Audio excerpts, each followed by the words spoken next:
Welcome back to the dually build series. If you guys don't know what's going on, I picked up this dually from 74 Auto. If you're unfamiliar with 74 Auto, they purchase wrecked cars from insurance companies and wholesale them to consumers, like us. They sell the project vehicles at 74 Auto, then they sell already rebuilt cars at recar.com. You really should give them a check out if you're interested in rebuilding a car at all or buying an already rebuilt car for like way cheaper than it would be to get into a regular car, because they sell everything from McLarens to Malibus. They've been doing it for like 20 years, they've sold over 20,000 cars, and it's easily the cheapest way to get into an epic car or make something that's truly yours, like what I'm doing with this build. Anyway, yeah, let's go ahead and get started. All right, first things first, I know I said that this video isn't gonna be all about the bumper, and it's not, but I do need to make little brackets for here and the other side. So that's gonna be first things first, but I'm not gonna make this entire video just about the bumper, but I'm gonna try to incorporate some other stuff to it too. So let's start out with this.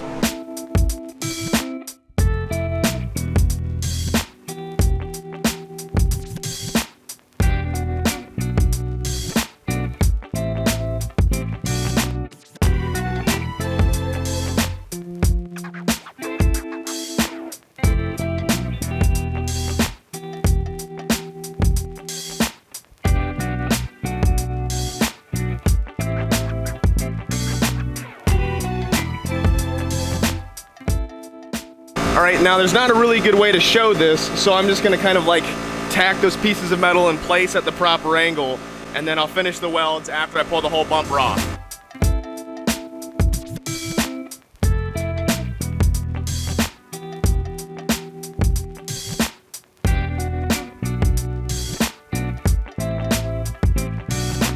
All I've really done is just tack on that little piece of metal. Held it using these clamps.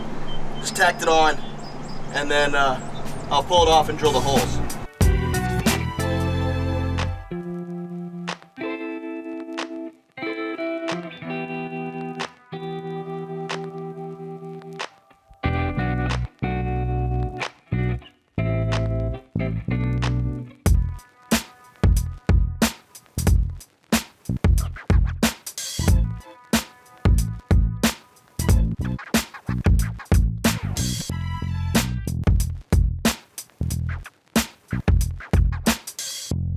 All right, so I also got these heavy, I think they're D-rings. Got these heavy ass towing rings that I'm gonna be installing on the front where those little knuckles stick out. I also need to trim the side panel to make sure it won't hit the tire. Then we gotta cut some holes for the Lightbars, add a couple of supports, then we're done.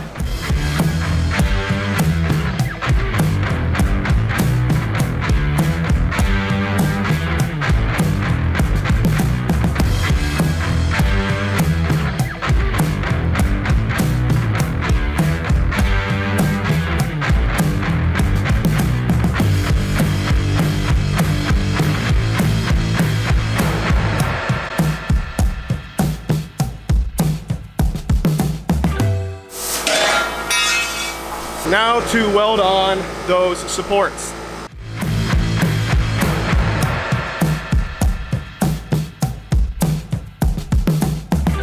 Now, because the holes that I need to be drilling for those extra supports on the side, because they're ovals, I'm actually just gonna use the plasma cutter and cut the circle out of them and clean them up with the grinder.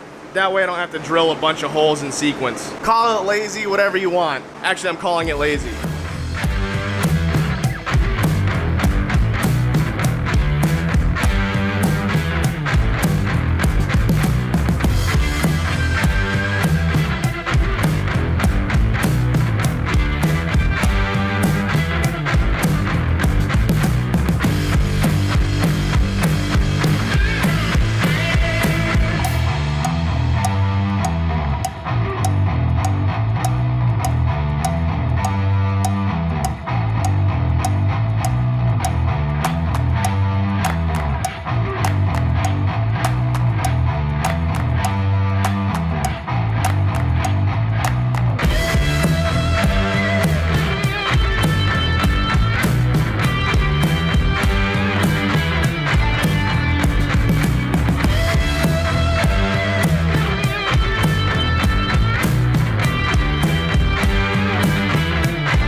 open these up and use these as caps for the top of my knuckles.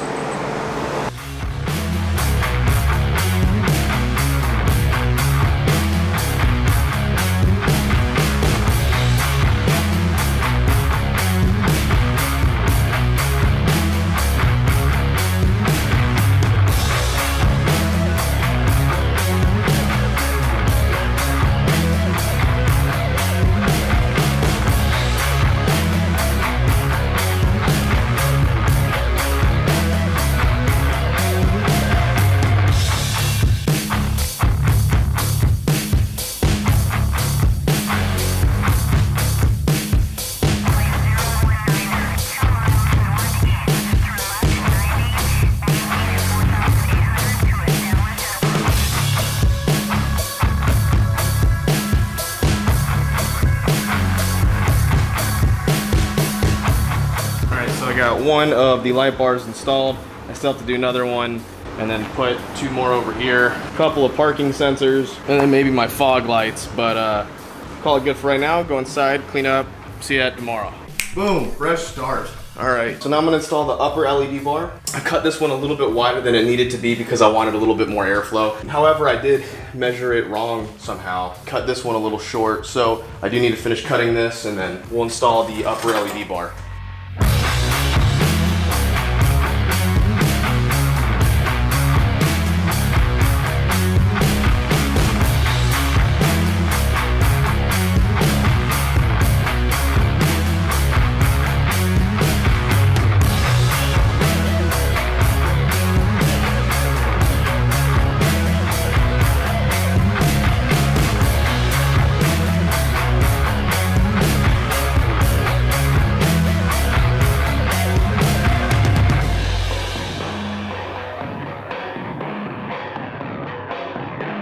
All right, so it's gonna be kind of hard to tell. I have this done in such a way where it's adjustable to go up and down. All I gotta do is tighten up the hardware, but essentially if I want to adjust it up and down, I can. I still need to trim this up just a little bit more. If I want to adjust it all the way up, I can. If I want to adjust it down and have it tilt more up to where it'll still go upwards, if I want to do that, they're still adjustable. All I gotta do is loosen the little bolts that I put in here, rotate it, tighten it up, and lock it in. Pretty simple. I am gonna use some steel and create like a little air dam here to kind of go down. That'll help direct the air towards the transmission cooler. I talked to a buddy of mine, he's got a Duramax. You guys know about him. His name's Diablo Form Racing on YouTube and Instagram. He's got a Duramax, he tunes Chevy for a living. I talked to him, I was like, hey man, listen, I've got some concerns. I told him, I said, I'm not sure how I wanna do this bumper. I still want air to be getting to the transmission cooler without having to cut up my bumper too much. And he's like, dude, trust me, they really don't require that much airflow. As a matter of fact, he told me not even to bother cutting the bumper at all. However, I figured this is a good compromise. I asked him, I was like, you think it'd be enough if I just kind of created like a little air dam for it? And he's like, oh yeah, it's totally fine. If you haven't checked him out yet, again, his name is Diablo Form Racing on YouTube. Cool guy. I'm hoping that today's the last day I have to work on this thing because I'm pretty over it. Don't get me wrong, I've had a lot of fun doing it, and it's really cool for me to look at something like this and go, dude, I made that, me, nobody else. However, I want to do other stuff. I also need to cap these off as well, finish smoothing these out. These are still raw plasma cutter, you know, just little shit that I need to get done.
Two of the amber 6-inch bars and then two of the white 6-inch bars as well. Originally, I had planned on putting them kind of like at an angle right here. I'm scrapping that idea. I've decided it's too much work, so I'm gonna go back to finishing up the D-rings. So I've made these. I've made 2 of these out of 1/2-inch steel, 1 for each side, but the problem that I see with this, I thought that this would be plenty, and honestly, I know it would be. There'd be no issue. But I don't like this. So if I use this 1/2-inch, it's gonna dangle left and right, you know, one way or another. And I don't feel like I need to use 2 pieces of 1/2-inch steel to make 2 hooks. I think 2 pieces of 1/4 inch that are welded together across the middle will do more than I'll ever need it to. It'll be a little bit cleaner looking, and it'll be easier to make. So I'm just gonna make 2 pieces of 1/4 inch steel into the hooks like this on each side, then bridge them together in the middle. You'll see. Not only do I think it'll be a little bit stronger, but I think it'll look a little bit better too.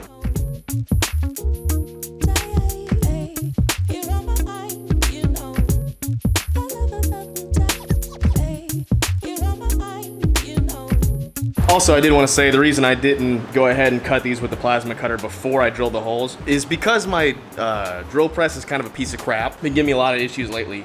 So it's nice to have something for the clamps to hold on to, you know, rather than having to try to drill a smaller piece. But it didn't matter anyway because I just threw it in the vise and drilled it with my regular drill. But like I said, because that thing's been giving me so many damn problems lately. But I got it drilled. This is 7/8. Started with smaller bits and worked my way up to the 7/8 Irwin bit. I like Irwin bits. I've had hundreds of dollars worth of drill bits, and I've had like tens of dollars worth of drill bits. And the Irwins by far are holding up the best. Like I can just throw whatever I want at them, they still drill.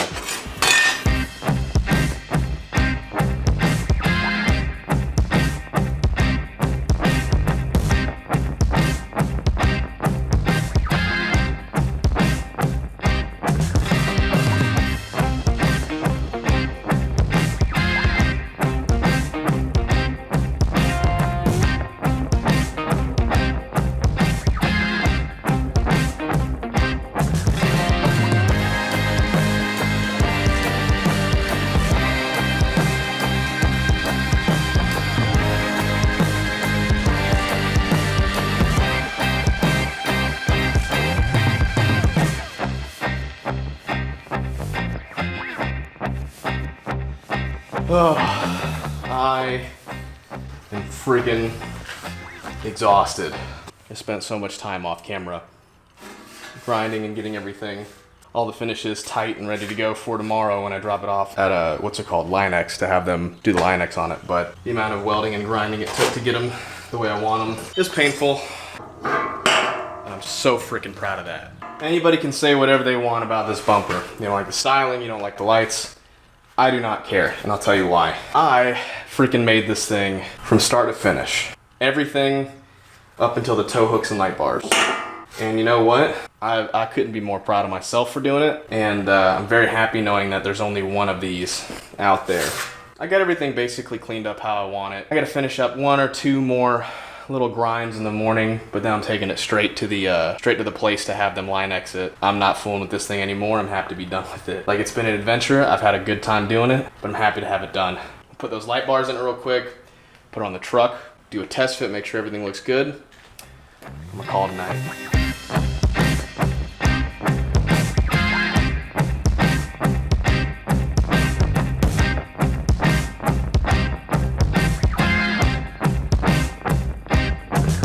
I'm not gonna lie, this bumper weighed a friggin' ton before I put the light bars and supports and other extra welds in the front things. I don't want to pick this thing up.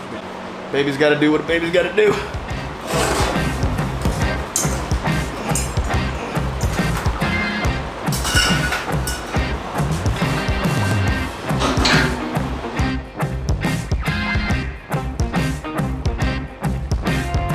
It looks so cool. God, that looks cool.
So, man, right now I just recycled the switch that I had for the 2 grill LED bars. So these will be separate. So I'll have the amber and the white separate. Middle of the daytime, bright as shit, dude. I could not be more proud of myself for the way this has turned out. I mean, I know it looks rough right now because it's not covered, it's not the final touches or whatever.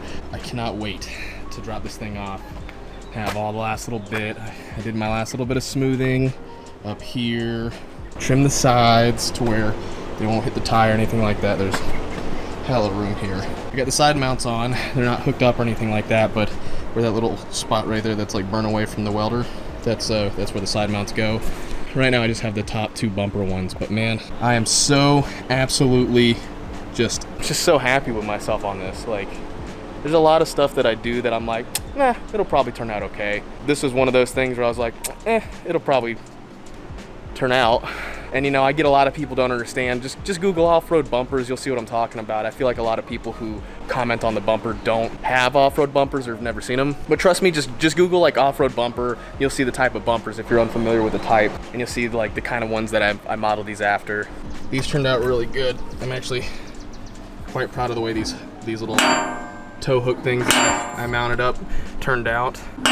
Heavy duty, and I'm way happier with these than I was the 1/2-inch thick steel. I'm glad that I went with 2/4 and then welded it in the middle all the way around, so it's one big solid piece essentially. I mean, it's hollow in the middle, but it's welded on the inside and the out. This should be nice and strong for pulling, and these tow hooks are rated for like an exorbitant amount of weight. I kind of want to test them out, but not right now. Then obviously these Dynamic light bars turned out really well too. Created this like little air dam here, so it would hit the well, you can't really see it, but there's a transmission cooler back there.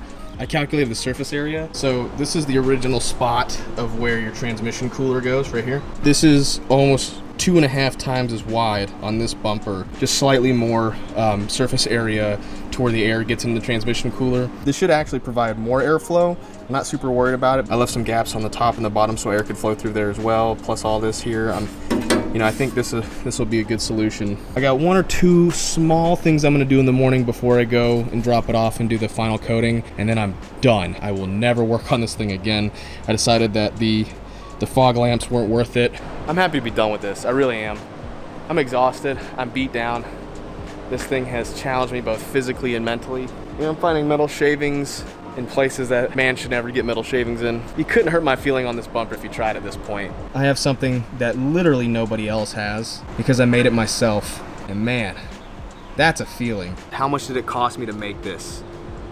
So before the tow hooks, I was at $180, $184, somewhere around there. But I think each tow hook was like $10, $15, somewhere around there. So just over $200 for everything. That's material. I'm not including the light bars. Dynamic hooks that up. Dynamic is close friends with both me and Justin. They like us a lot, we like them a lot. And they make easily the best LEDs on the market right now. That's why I'm fitting everything in this truck with LEDs. Matter of fact, I gotta rip out all my interior lighting and put theirs in because I didn't know they make any interior lighting. Now I gotta redo all that. Cost, was it worth it? Hell yeah.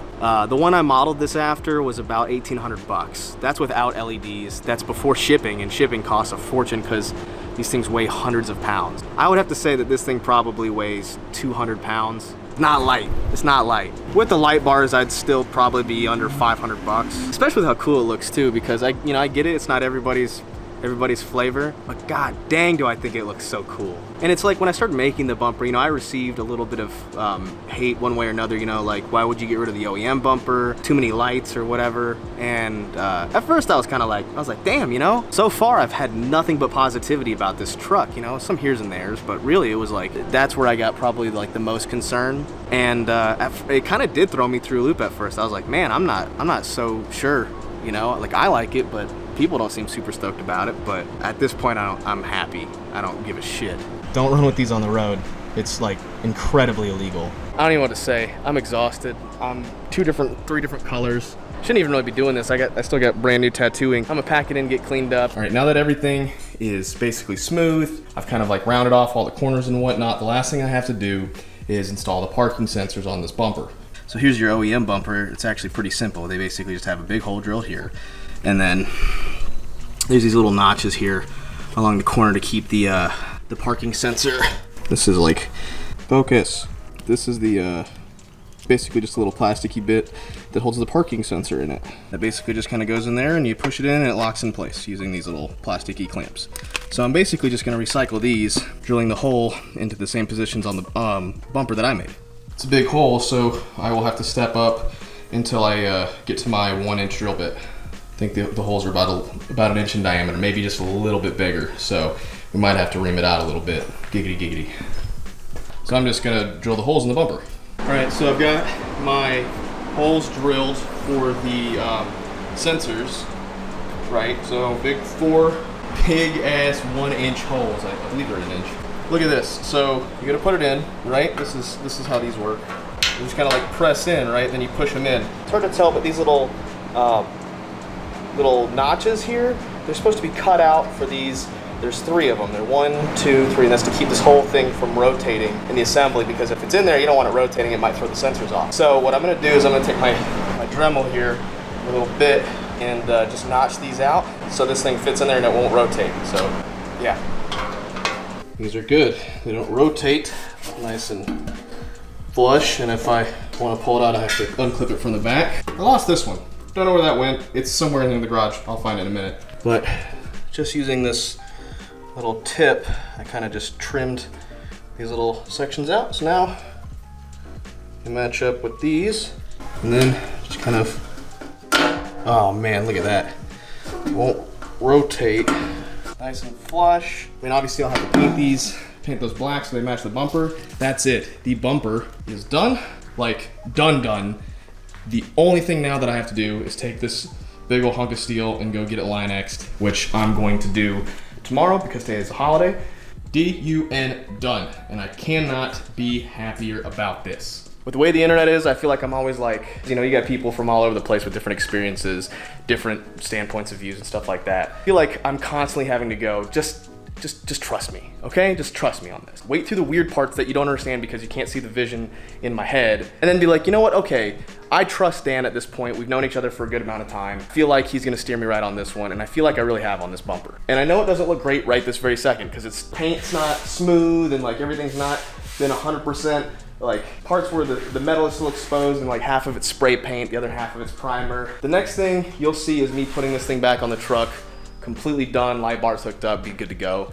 And at that point I feel like I can be like, told you, and I can stop working on this thing forever. So I can get ready to do the rest of the last little bit of stuff that needs to be done to this truck, which is for the front end suspension. I'll go over that in a second. We gotta pull the frame, we gotta fix all the body damage, do an alignment on it, which I already tried to do, actually. I don't know how much I'll be able to see from down here because it's kind of packed, but I ordered new ball joints, upgraded tie rods, because these are OEM tie rods. He said that I needed new tie rod ends, inner and outer, new ball joints, and the pitman arm and the idle arm. I needed all of those. All the stuff on this truck is actually factory. It's got the factory pitman arm, idle arm. Obviously it's got the factory ball joints and it's got the factory tie rods. So rather than just replacing all that with OEM parts like they wanted me to do, I went ahead and got the upgraded parts. So I got upgraded tie rods, ball joints, pitman and idle arms. Moog, M-O-O-G, is that right? I think. This is a Cognito lift. But as you can see there, it's got OEM tie rods. That ball joint's completely blown. And since that ball joint's completely blown, I might as well go ahead and replace both of them. So I went ahead and ordered upgraded, like beefier ones. So I got a tie rod that's almost twice as thick. I've never really owned a lifted truck this lifted. I mean, I guess this isn't huge, but it's pretty big. It's not, you know, like a 3-foot lift, you know, I think it's a 6-inch lift. But for a big truck like this, you start kind of putting yourself in these weird places because a lot of these companies make the aftermarket parts, but they still reuse factory stuff like the tie rods and the ball joints. And those wear out a little bit faster. And that's why my buddy was telling me that the Cognito lift is one of the better lifts is because they have the replaceable ones up here. Problem is that unless you do like a full-blown crazy ass lift kit and you use some OEM parts and some upgraded parts, but you skimp out in small places, stuff gets worn out really fast. You gotta think, you're increasing distance and range with OEM parts in certain areas like the tie rods, and then the ends can wear out fast, the ball joints wear out faster. It's just better to go ahead and get everything at once, but since I didn't do the lift on this truck, it might be the difference between like 20 or 30,000 miles between like when the ball joints go out or stuff like that. And you know, you're thinking at the time, it's like, oh, do I really want to spend an extra grand right now while I'm already spending $3,000 to lift this truck? I think most people will probably be like, nah, they said it'll be fine for a while, so I'm not gonna worry about that. I'll replace that when it comes time. Then you're stuck in this situation where I have to replace this shit because someone didn't do it right the first time, which I get. I've done it before. I've been there. I would have done the exact same thing. So I priced it out, and I think between ordering GM OEM parts for everything, like $380, right, altogether. It's basically using my dealer cost, because yeah, I do get dealer cost. Or I go aftermarket, and I think all that exact same stuff with beefier stuff came out to be like $460, like $350, $460. It's like 110 bucks more, according to the math that I just made up, something like that. You get the point. It was so much more worth it just to order the aftermarket big stuff, and it's like all that stuff was going to be taken apart anyway. I don't know what the thought process is there, but I got to redo all that. In these trucks, you have both traction control and ABS and StabiliTrak. Your StabiliTrak system is connected to your ABS, and basically, from the way I understand it, and my GM guys can correct me if I'm wrong, traction control and StabiliTrak are two different things. So your traction control kicks on when it detects that the wheels are moving at different speeds than the actual vehicle is moving. And then it cuts power until the wheels can kind of like slow down. But StabiliTrak can tell the difference when your ass is swinging out, you know, too far to the left or to the right, like if you're drifting. You can turn these systems completely off if you hold down the traction control button for like a hot minute. But then you lose ABS because your StabiliTrak is connected to your ABS in these trucks. So yeah, that's important for me to get fixed, especially if I'm gonna be driving this thing to Vegas, which I'm going to be doing. What does all this mean to you? Probably absolutely nothing. The point is that I have a lot of mechanical things I need to address on this truck before I'm comfortable driving it out to Las Vegas from here, but I've got a big 60-gallon fuel tank from Titan coming out soon, which is also gonna be awesome. So you get about 550, almost 600 miles if I'm not hooning it, which is very rare. I like to drive fast. But with the 60-gallon fuel tank, I've calculated it, it should be somewhere around 1,100 miles of relatively aggressive driving. So that's cool. I really appreciate Titan for hooking me up on that. I know I didn't touch on it too much because I was really nervous about this, but I went, you know, Patriot Tire hooked us up with a set of tires. They were the same tires that slightly used bumper for sale. Patriot Tires, they hooked us up on these, and they're actually sending out the front soon as well. I really was nervous about showing, mounting, and balancing these things because the internet is full of jerks, and I didn't want people to think that these were not excellent tires if they didn't balance out good, because these are 37s and they're mud tires. These are mud terrain tires. So I didn't even bother recording it. But here's the kicker. When I went up to go get the tires balanced, these 37 mud grappling tires took less than 3 ounces each. They were between 2.2 and 2.5 ounces per tire, which is insane if you don't know anything about tires. That's bananas, especially for such a big tire. I used to work in a tire shop. Basically, that's all I did was do big lifted trucks, and it was in Griffin, Georgia. And once you started getting to that like 35-inch tire range, it would take almost 10 ounces plus to balance a tire. I was like, dude, there's no way that these are gonna balance out good, and the internet's not gonna understand that because people are like, mine only takes like half an ounce to balance because my Prius runs 12-inch wheels. When it wasn't kind of balanced, I wish I was recording. The outer tires were both like 2.2 and the inner tires were like 2.4, which I think probably has to do with the wheel because these aftermarket wheels are only on the outsides. The inside ones I think are OEM wheels because that's how dualies work, I guess. Anyway, I was absolutely blown away by how well these tires balanced out, and I wanted to brag to you guys about that. Bananas, man, I couldn't believe it. He did the first tire and I missed the first half of it, and I saw that like 2 ounce pop up, and I was like, oh, okay, so what you did was you put a 10 ounce on one side and then it says you need a 2 ounce on the other. Happens all the time. If you don't get it perfectly in the middle when you're balancing a tire, that happens. Dude, I haven't put any weight on it yet. I was like, what? They were both consistent, which I thought was insane. And I really didn't have much faith either because when we pulled off the old tires, we found balancing beads in the tires, which, if you don't know what balancing beads are, essentially, when you have big tires like this, I haven't seen these in years, by the way. When you have big tires like this, it's hard to balance them out. So basically, you just put a bunch of birdshot, it looks like, a bunch of BBs inside your tire, and the centrifugal force makes it pushes the BBs where it needs to be, and it balances the tire out. And it's old school, and I don't think it's very safe. I'm sure truckers out there all day long will disagree with me. And the same guys running like 3 times retreaded tires and shit, they'll be like, oh, safe. Anyway, though, I do want to talk to you guys about one more thing before I cut the whole talking thing because it is important to me. The other day on Instagram, I posted saying that I had pieces of metal in my eye, 4 to be exact. It's hard to tell. But after I recorded this section of the video, during the whole process, I'd been wearing my protective goggles. I do not mess around with my eyes. It's very important to me that I keep my eyes. It's the only thing I got going for me. I got pretty eyes, what can I say? These were the type of glasses I was wearing. They go all the way back. I've worn safety goggles like this my whole life. I'm not talking any shit on these, they're dirty, but you see how far back they go? I mean, you have crazy protection, and all you have is this little tiny gap underneath here. And I was wearing these when I got the metal in my eye.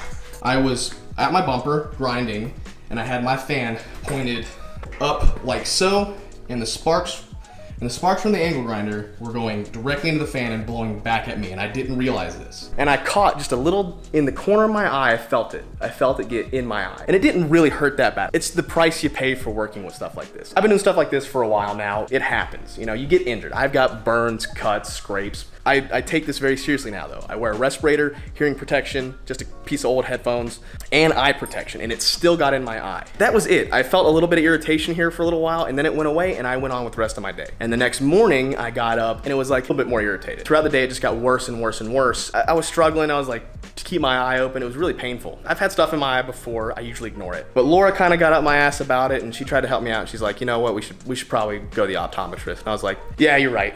So somehow I got 4 pieces of metal in my eye, 1 directly in the iris and then 3 on the surrounding area. Getting them pulled out was probably the least fun thing I've ever had to do. I've had broken bones, I've had skin grafts. The whole eye process was probably the worst experience. Thankfully, the doc said that they were very shallow, probably just because of my contacts. They somehow made it through my contact. Point is, had I not gone in, he said they would have rusted and infected my eye, and I probably would have lost my eye. What am I trying to tell you with this is eye protection. Wear eye protection. I've been avoiding wearing eye protection like this for years because I think you look like a dork, but there's nothing dorky about being safety. Anyway, I'm not gonna bug you guys about safety anymore, talk anymore. Shit happens, be prepared for it, do your best to prevent it. That's all I gotta say. All right, now that I've got the bumper kind of situated for a second, you guys know that I installed these LEDs. They run under the center console here. This a couple episodes ago. I got these cheap ones because I didn't know Diodynamic made their own.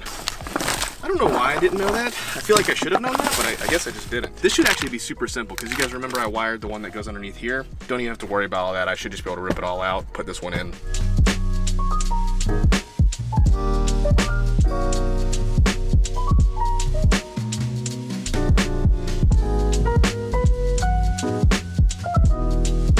So normally these have a housing around it. Just by moving them around a little bit, completely removed the housing that was on here, completely stripped it out.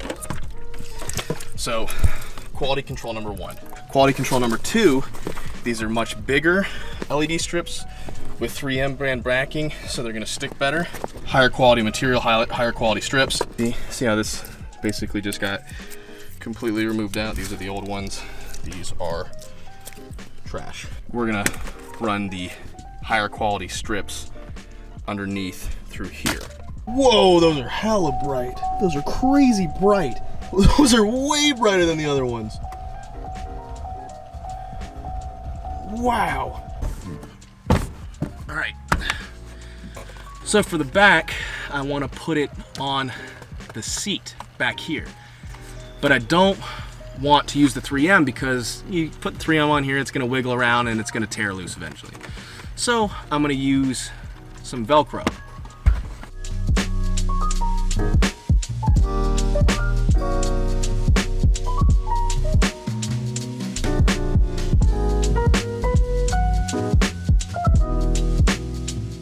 Tuck all my wires out of the way, and boom.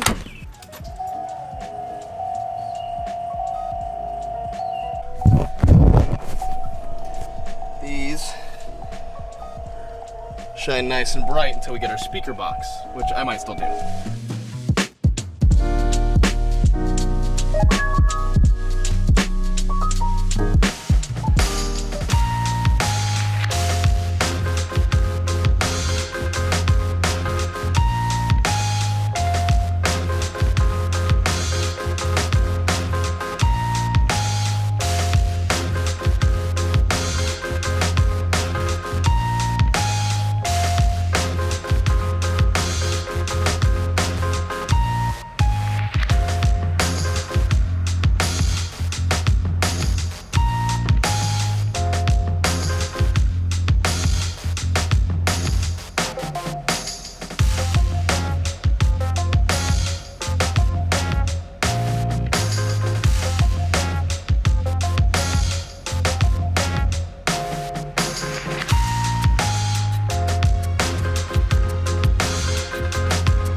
All right, so now that we've got the bumper done, we're gonna switch it up and stop working with metal for a little bit. Now we're gonna move on to wood.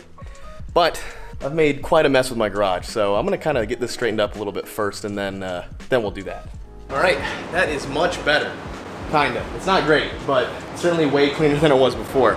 What you're looking at here is not the plywood that I used to begrudgingly cut stuff on with the plasma cutter, which you guys pointed out several times. I thought that was pretty funny. One thing that I wasn't really gonna do was upgrade the sound system in that truck, but I decided against that almost immediately today. So I got just two 10-inch subwoofers, you know, an amp that's more than enough to power it, and some MDF and a couple other tools, and I'm gonna make myself a custom speaker box for this truck. MDF, or medium density fiber, is what's used a lot for speaker boxes. I mean, you can really use any kind of wood that you want, but MDF is pretty cheap and it's pretty standard. 8 foot by 4 foot piece of 3/4 inch thick MDF, or maybe it's actually an inch thick, whatever. Got it for like 25 bucks at Home Depot. Oh man, that was in my leg. That sucked.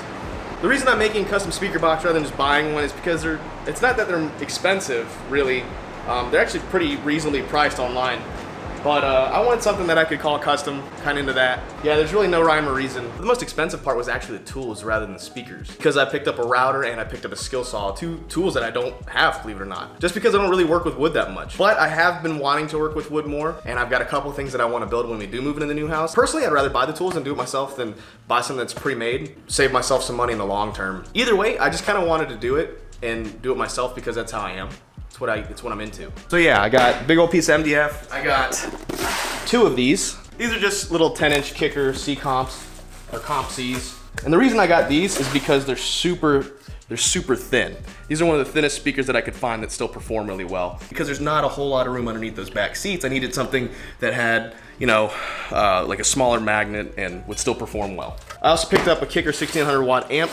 This will be more than enough to power both these speakers. 1600 watt max, or peak, and a 800 watt RMS. Basically, the difference between these two numbers is this is how much it'll go up to. It'll do 1600 watts. However, 800 watts is kind of like the idle, like what it can comfortably use consistently without any issues. It'll peak at 1600 watts, so you don't want it to stay at this high wattage all the time. And these are 500 watt peak speakers, 250 watt RMS. So I'll have a little bit of headroom. But YouTube, before you crucify me in the comments about this setup, let me be very clear about this particular setup. Listen, I know the audio head community really well. I'm very familiar with you guys on the internet. They take speakers very seriously. Like, there's a lot of communities on the internet, but this right here, the audio community, is one of the most brutal communities on the internet. So please, before you crucify me on this setup, why would you go kicker? Or like, wow, 1600 watt, that ain't dick. I don't want crazy blow your head off subs. I really don't. I don't care anything about that. I just want a little extra bass when I'm jamming out to Zeppelin, or like a new Tara Reid song comes out or something like that. I want to be able to bump without blowing my brains out, and that's it. That is why I went with just a casual setup. This is very casual. This is the most casual setup ever. If this setup was a car, it'd be a V6 Camaro. It's casual. It's for the everyman. It's easy. Kicker is a brand that I know and I trust. They're not paying me to say anything like that. It's not sponsoring anything like that. I went to Best Buy and, believe it or not, paid a reasonable amount of money for this. Moving on. Let's get started.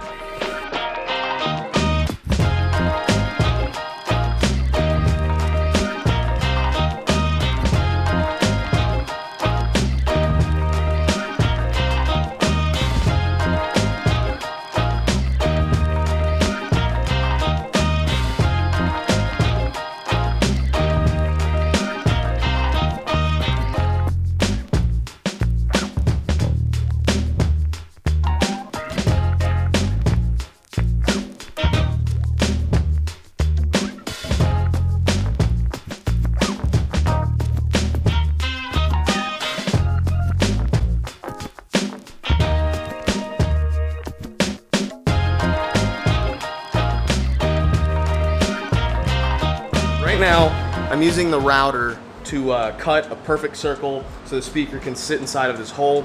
However, what I would like to do is I'd like to kind of flush up the speaker a little bit.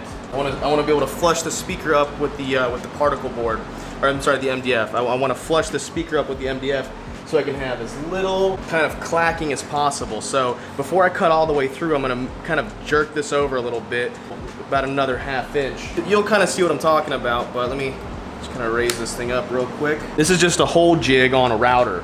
I've actually never used one of these before, but so far it's working quite well.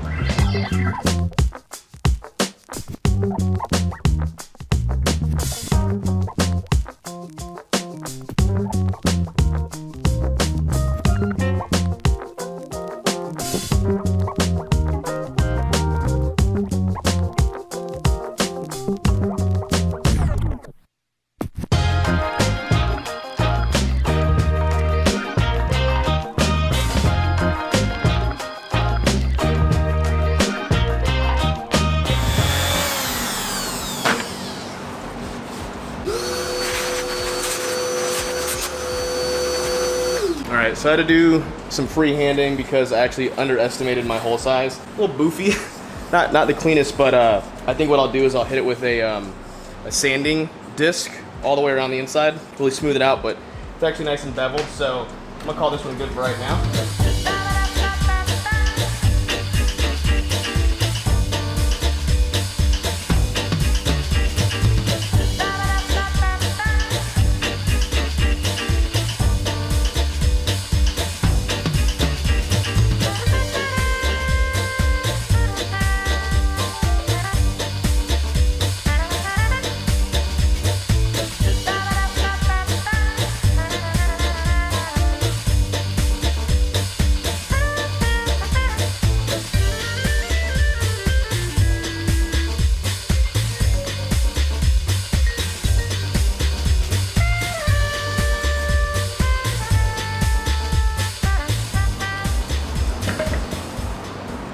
Man, now that is a perfect fit.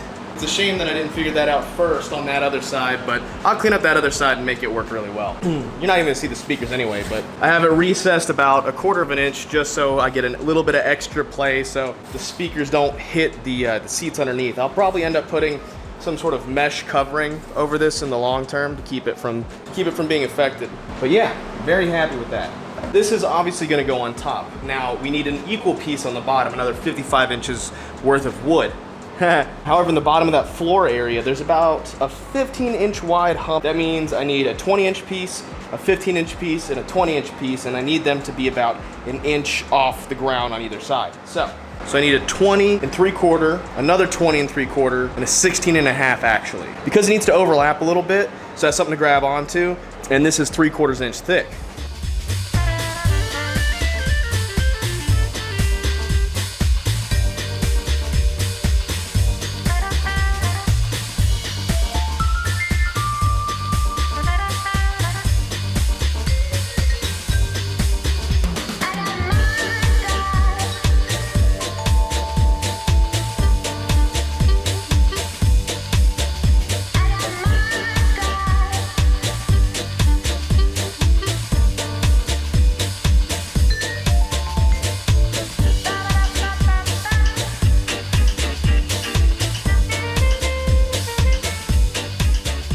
We need the sides to go from 5 1/2 to 8 over the course of 15 inches.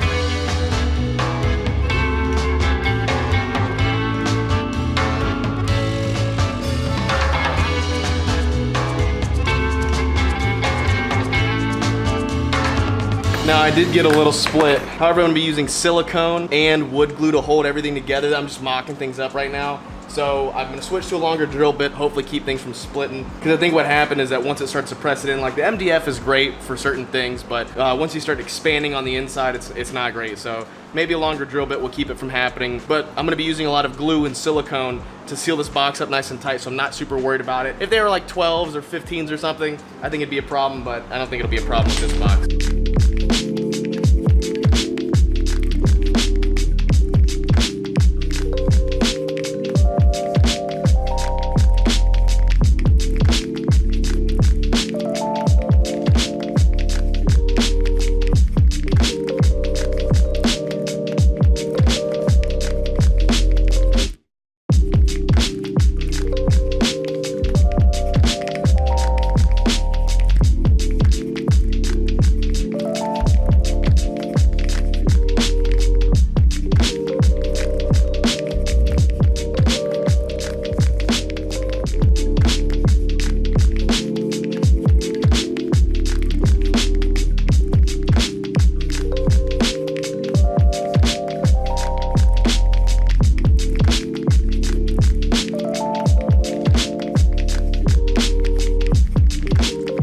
show you this little square here. This is actually where the passenger seat belts buckles and mounts and whatnot. And I knew that this was gonna be something that I would need to kind of cut out. I just didn't even bother with it till I kind of got everything fitted into the truck. Then I just went in there and kind of was like, okay, this is the general area of where I need to cut out now. So I'm gonna cut this out, make sure that that test fits good. You know, I'll have that section cut out of both top and bottom. It'll snake up underneath it. Then I'll wall this off, screws, etc. You get the idea. So let's do that now.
This is what I'm calling it for tonight and this episode.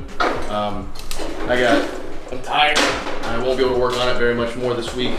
So I'm cutting it for right now, but I want to show you guys where it's at. Obviously the fitment's gonna change when I go to put it all back together, but basically I'm gonna get it pre-assembled, make sure everything's the way I want it to. Then I'm gonna take it back apart, kind of draw my lines on where I need to trim and sand and whatnot, take it all back apart, then put it all back together. Wood glue to hold all the pieces together, along with silicone to seal the inside, make sure there's no cracks. And then that's when I'll do the final sanding and whatnot. And then, I don't know, I've got some suede left over, so I might use the leftover suede and just staple it to the box or something, I don't know. The point is that it's coming together very nicely. Here's the kicker. I've never made one of these before. It's another long video, another exhausted time, but again, very proud of the work that I've done. I think this thing is gonna be perfect for what I want. Fits in there exactly how I want it to, really coming together nicely. So I will see you guys in the next episode when I'm hopefully less dirty.